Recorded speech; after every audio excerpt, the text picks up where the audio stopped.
విజయవాడ ఉగ్రలింకుల కేసులో 5 నిందితులను కస్టడీకి తీసుకున్నారు పోలీసులు. అందులో భాగంగా రాజమండ్రి జైలు నుంచి నిందితులను విజయవాడకు తీసుకొచ్చారు.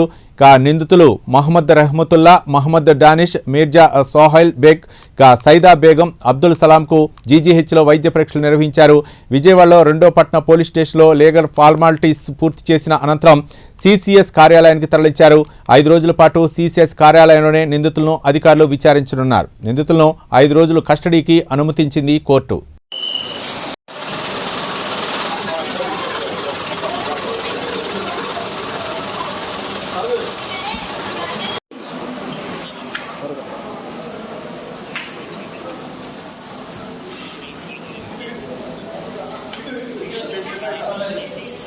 జీజీహెచ్కు వైద్య పరీక్షల నిమిత్తం తరలించారు. 5 రోజుల కస్టడీలో భాగంగా రాజమండ్రి సెంట్రల్ జైలు నుంచి